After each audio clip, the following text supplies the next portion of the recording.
Des maths et bienvenue dans ce premier épisode consacré à Armand de la Roirie. Et oui, ça se prononce comme ça. Pour ce personnage très important de l'histoire de Bretagne, j'ai décidé de lui consacrer 2 vidéos.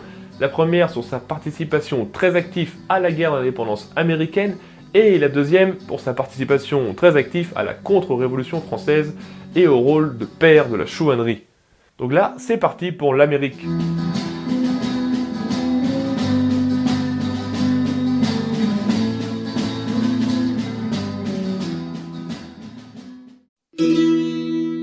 Armand Charles Tuffin de la Roirie naît à Fougères le 13 avril 1751 au sein d'une vieille famille de nobles bretons.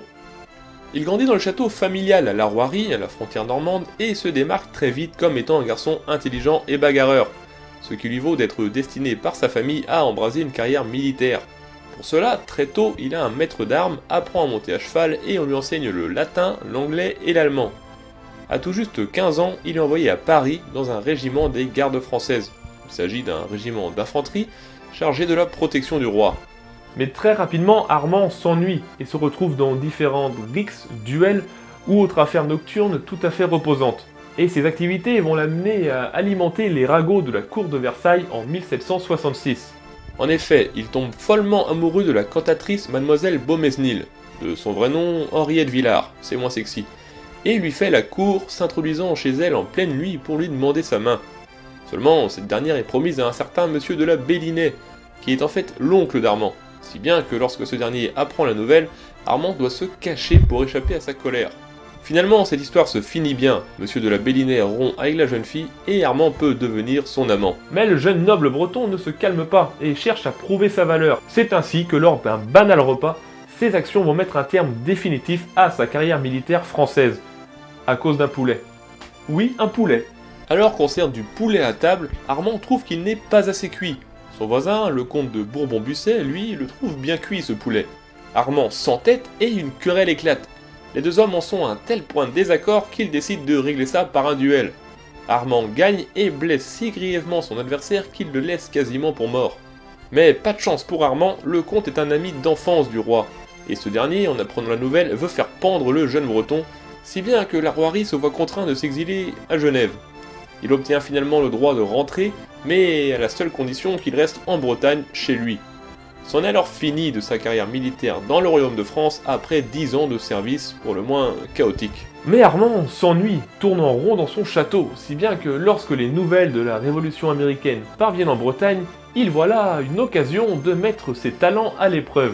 Il réunit un peu d'argent et, accompagné de son fidèle valet Lefebvre, s'embarque à Nantes en février 1777 sur le Maurice. Ce navire est censé amener des armes aux insurgés en passant le blocus mis en place par les Anglais. Sa cargaison contient également, et c'est important pour la suite, un courrier signé de Benjamin Franklin, alors en France pour négocier l'aide du roi, à remettre au Congrès américain à Philadelphie. Après 2 mois de traversée, le Maurice arrive en vue du blocus anglais et est pris en chasse par 3 frégates.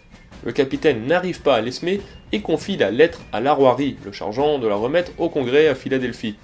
La Roirie, son valet et quelques autres embarquent dans une chaloupe juste à temps avant que le navire ne disparaisse dans une énorme explosion. Explosion qui chavire la chaloupe, mettant notre breton à l'eau. Et c'est à la nage qu'Armand et son valet arrivent sur les côtes américaines, sans rien d'autre que ce qu'ils portent et la lettre pour le Congrès. Nous sommes le 13 avril 1777 et la Roirie se met en marche en plein territoire ennemi pour rejoindre Philadelphie à 150 km de là. Sa lettre lui permet de se présenter devant le Congrès où il propose ses services dans l'armée continentale, allant même jusqu'à refuser de toucher une solde et refusant d'être connu sous son titre de marquis ou sous son nom de famille. Il s'engage tout simplement sous le nom de Charles Armand. Le 10 mai 1777, le Congrès lui remet un brevet de colonel sous réserve de l'approbation du général en chef des armées continentales, George Washington. Armand, qui sera dorénavant connu sous le nom du colonel Armand, part pour Morristown afin de rencontrer George. Ouais, je l'appelle George, je fais ce que je veux. Tout de suite, Armand voue une véritable admiration pour ce général qui va le confirmer dans son grade et le place dans un corps de partisans et de miliciens commandé par le major Ottendorf. Cependant, Armand rentre très vite en conflit avec ce dernier, lui reprochant d'être plus pillard que militaire, ce qui vaut à Washington de prendre le parti du Breton et de destituer Ottendorf. Et il fait bien quand on sait que ce dernier rejoindra le camp britannique quelques années plus tard. Donc Armand, accompagné de son valet, prend la tête de 80 hommes et est prêt à en découdre. Je vais faire un petit point sur les causes de cette guerre d'indépendance américaine de manière très simplifiée et rapidement. Promis. Donc pour pallier à ces dépenses de guerre, la couronne anglaise inonde de taxes toujours plus exorbitantes et nombreuses ces colonies touchant toutes sortes de produits du quotidien, ce qui devient difficile à accepter pour les habitants d'Amérique. Si bien que la tension monte entre le Congrès des 13 colonies et l'Angleterre, à tel point que, après quelques escarmouches, le Congrès fait sa déclaration d'indépendance le 4 juillet 1776, divisant par là même les populations des 13 colonies. Pour info, ils se forment en confédération. Les États-Unis deviendront une fédération bien plus tard. Donc une partie, nommée les insurgés ou les patriotes, se joint à la révolution naissante et, sous les ordres du général George Washington, tente de former une armée, alors que l'autre partie, que l'on nomme loyaliste, prend les armes pour la couronne anglaise. L'armée anglaise, entraînée et disciplinée, est présente à hauteur de 40 000 hommes sur le continent, et après quelques petites victoires des indépendantistes, les Anglais reprennent l'avantage. Alors qu'au début les batailles se faisaient en batailles rangées, petit à petit de plus en plus de combats seront menés en escarmouches, créant une sorte de guerre de guérilla. C'est dans ce contexte qu'Armand rejoint George Washington et participe à son baptême du feu à la bataille de Short Hill le 26 juin 1777. Lors de cette bataille, la première donc pour Armand, ce dernier et ses hommes mènent la charge contre les Anglais. Les insurgés, en large infériorité numérique, sont défaits et Armand perd la moitié de ses hommes. Mais il fait preuve d'un grand courage et arrive même à capturer un canon anglais, ce qui lui vaut les félicitations de Washington. Afin de reformer sa troupe, le jeune breton va alors recruter parmi les déserteurs et les prisonniers anglais et payer de sa poche leur équipement. Leur campagne continue et après plusieurs escarmouches et quelques petites victoires, l'armée continentale défile à Philadelphie. Mais ce succès sera de courte durée, puisque les Anglais attaquent les patriotes à la bataille de Brandywine et leur infligent une défaite, contraignant ces derniers à laisser Philadelphie aux Anglais. Cette bataille est d'ailleurs la première du marquis de Lafayette, âgé de tout juste 20 ans, qui y sera blessé et y gagnera le respect de Washington. Quant à Armand, il fait une fois de plus preuve d'un grand courage et sens du sacrifice, puisqu'il reste avec ses troupes en arrière-garde pour tenir une rivière, le temps de la fuite de l'armée continentale. Il va d'ailleurs y perdre beaucoup d'hommes. L'armée continentale est mal en point, et ces défaites ne présagent rien de bon. Washington tente de reprendre Philadelphie en contre-attaquant, mais la bataille de Germantown se solde encore par une défaite. De plus, l'hiver arrive, et George Washington établit son campement à Valley Forge, qui restera célèbre pour la dureté des conditions de vie, qui verront des soldats mourir de faim et de froid. Quant à Armand, qui ne supporte pas l'inaction, il combattra aux côtés de Lafayette à la petite bataille de Gloucester, bataille qui vaudra aux deux marquis les éloges de Washington et une réputation grandissante. Au camp, Armand renforce la discipline envers ses hommes après que certains se soient fait accuser de vol et de pillage, et il en fera des hommes exemplaires. Il a également quelques conflits avec ses officiers supérieurs dont il n'approuve pas la morale douteuse. Ça va si loin que Washington est obligé d'intervenir en personne alors qu'un général s'apprête à faire marcher ses hommes contre ceux d'Armand. Après quelques batailles durant cet hiver 1777, durant lesquelles Armand fait toujours parler de lui de par sa bravoure, le printemps arrive et avec ça l'autorisation par le Congrès de créer une légion de chasseurs libres et indépendants, forte au maximum de 452 hommes et 14 officiers, placés sous les ordres du Breton et pris en charge financièrement par le Congrès. C'est un corps composé essentiellement de cavaliers et d'un peu de fantassins. Parmi ces officiers, il y a un certain major George Schaffner, un Américain, qui se liera rapidement d'amitié pour Armand et sera de tous les combats, y compris pour la Bretagne une décennie plus tard. En août 1778, il quitte George Washington et est mis sous les ordres du général Charles Scott pour participer à la campagne de New York. Cette campagne n'est pas marquée par de grandes batailles, mais par une guerre de guérilla, ce qu'affectionne particulièrement Armand, et il va encore pouvoir faire parler de lui. Il ira par exemple voler des chevaux aux Anglais sur l'île de Manhattan, capturer un colonel juste avant qu'il ne fasse exploser des navires américains, et enfin se fera connaître par le raid de Winchester. Il s'agit là aussi de capturer un officier britannique, le major Bermore, particulièrement craint et violent envers les populations locales. Le 6 novembre 1779, Armand apprend que le major se trouve en repos à seulement une cinquantaine de kilomètres de sa position. Ni une ni deux, Armand se dirige vers les lignes anglaises avec ses dragons.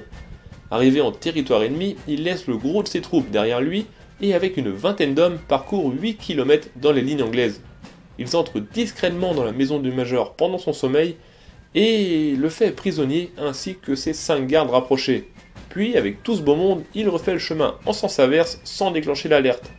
De retour au camp, ils sont accueillis en héros et Washington félicite encore le jeune colonel. 3 semaines plus tard, il y retournera et reviendra cette fois avec un lieutenant et 3 soldats prisonniers. Mais Armand, qui ne cesse de faire la demande d'être élevé au grade de général, se doute qu'il lui faut des actions de plus grande envergure pour l'obtenir. C'est pourquoi il demande à Washington d'être envoyé là où on aurait le plus besoin de lui. Et cet endroit, ce sont les colonies du Sud, la Géorgie et les 2 Carolines, où les indépendantistes peinent à tenir face aux Anglais. Leur cavalerie a été décimée et Washington la renforce avec différentes troupes, dont la Légion Armand. Il est mis sous les ordres du général Horatio Gates, général qui a quelques brillantes victoires à son actif, mais qui semble animé par un but précis, remplacer Washington à la tête des troupes continentales. Rapidement, la discorde naît entre Armand et Horatio, le Breton n'ayant pas apprécié que le général ait utilisé ses chevaux pour tracter des canons. Le général Gates dispose de 3700 soldats et veut attaquer par surprise le campement principal anglais situé à Camden. Selon ses renseignements, la majorité des troupes anglaises du général Charles Cornwallis est en déplacement et il ne reste que 700 Anglais sur place. Sauf que c'est juste faux et que Cornwallis est bien là avec ses 3500 hommes en pleine forme et prêts à en découdre. Gates réunit son état-major le 15 août 1780 et dévoile son plan aux officiers présents, dont Armand. Ils attaqueront le lendemain matin, avant l'aube, la Légion Armand en première ligne, chargeant avec ses dragons. Cette information met Armand hors de lui, clamant haut et fort que mettre une cavalerie en première ligne de nuit, alors que l'on n'est pas sûr des renseignements, est une chose stupide. Mais il n'a pas d'autre choix que d'obéir à son supérieur et le plan est validé. Les 3700 hommes se mettent en marche, Armand à la pointe de l'attaque, accompagné entre autres de son fidèle valet Lefebvre, qui est toujours là, et de son ami George Schaffner. Ils sont également accompagnés du baron de Kalb, un Allemand à la réputation de redoutable combattant. Seulement ils n'ont pas le temps d'arriver jusqu'au campement ennemi, puisqu'ils tombent nez à nez avec les dragons anglais commandés par un colonel qui se fait surnommer le Boucher. L'attaque surprise a échoué et bientôt les Américains se retrouvent face à 3500 Anglais au lieu des 700 annoncés. C'est la débandade du côté des insurgés et Armand perd beaucoup de ses dragons avant de pouvoir battre en retraite. Le temps de rassembler ses troupes, le général Gates ordonne une contre-attaque à l'aube, mettant cette fois-ci les fantassins en première ligne et Armand en réserve. Mais les Anglais chargent à la baïonnette avant de lancer les dragons sur des Américains paniqués. Armand s'élance alors avec ce qui lui reste de cavaliers et bloque la route combattant au corps à corps avec acharnement pour permettre aux fantassins américains de fuir. C'est un véritable désastre. Le général Gates a pris la fuite en voyant ses troupes se faire massacrer, le baron de Kalb, resté avec Armand pour couvrir la retraite, est mort de 11 coups de baïonnette, le valet d'Armand, Lefebvre, est capturé, la légion d'Armand est décimée, et la rumeur de la mort du colonel enfle.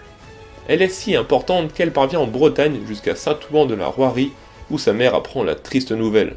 Au total, sur les 3700 hommes, seuls 700 se regrouperont quelques jours plus tard. Le général Gates cherche alors un bouc émissaire pour ce désastre, et son choix se porte sur Armand, qu'il accuse d'avoir paniqué et amené le désordre dans les rangs en fuyant. Mais Armand, qui n'est pas mort, écrit à Washington pour se défendre de ces accusations. La rumeur ne tient cependant pas longtemps, démentie par les survivants qui ont combattu aux côtés du Breton, et George Washington réitère publiquement sa confiance envers le jeune marquis. Quant à Horatio Gates, il sera relevé de son commandement et on n'entendra plus parler de lui. Après un mois de récupération, due à une maladie, peut-être en rapport avec les blessures reçues à la bataille, Armand se présente devant le Congrès pour obtenir des moyens de reformer sa légion. Mais la Révolution est dans une période critique. Le moral est au plus bas, les défaites se succèdent, et les désertions s'amplifient. Le Congrès promet à Armand de faire le nécessaire, mais leurs moyens étant limités, le jeune noble sait bien que ce n'est pas leur priorité. Il décide alors de rentrer en France, afin de ramener des équipements pour ses troupes et de négocier une aide financière auprès de Louis XVI. Il arrive en avril 1781 à Versailles, ayant tout de même avec lui un certificat de ses états de service signé par Washington en personne, afin d'être sûr que le roi mette de côté le passé tumultueux du marquis. Mais leur rencontre se passe bien et le roi le fait chevalier de l'ordre royal et militaire de Saint-Louis. Il ne réussit cependant pas à obtenir des troupes ou une aide quelconque et se voit obligé d'emprunter 50 000 francs pour acheter tout l'équipement nécessaire à sa légion. Il réembarque à Brest en juin 1781 et arrive à Boston le 15 août après 6 mois d'absence. La situation sur le terrain ne s'est pas franchement améliorée, les insurgés ayant subi de lourdes pertes, mais la tendance s'est renversée par l'implication des Français dans cette guerre et d'une moindre mesure des Espagnols. En effet, Benjamin Franklin a obtenu du Royaume de France un traité d'alliance offensive et défensive le 6 février 1778, ce qui a amené la France et l'Espagne à attaquer la flotte anglaise dans ses colonies, en Martinique, au Saint oriental ou encore à Gibraltar pour les Espagnols. Et tandis que le commandant anglais, Charles Cornwallis, est retranché à Yorktown et qu'il se croit protégé par sa flotte, les insurgés prévoient une attaque massive contre lui, aidés par les troupes françaises fraîchement débarquées et par la flotte française qui se prépare à attaquer la flotte anglaise. La bataille navale a lieu dans la baie de Chesapeake le 5 novembre 1781 et les navires anglais sont mis en fuite.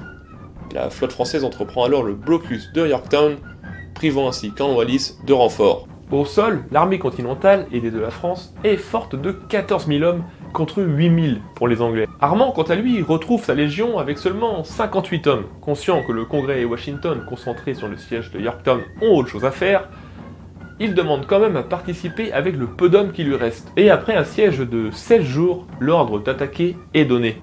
La ville est défendue par 2 redoutes, des fortifications, qu'il faut prendre en même temps sous peine de devoir recommencer.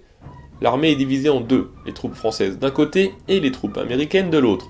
Avant l'attaque, la Rouarie demande à Washington de pouvoir participer à la bataille, mais à titre individuel, sans commandement, avec seulement ses plus proches officiers, c'est-à-dire le major Schnaffer et quelques autres, ce qui lui est bien sûr autorisé.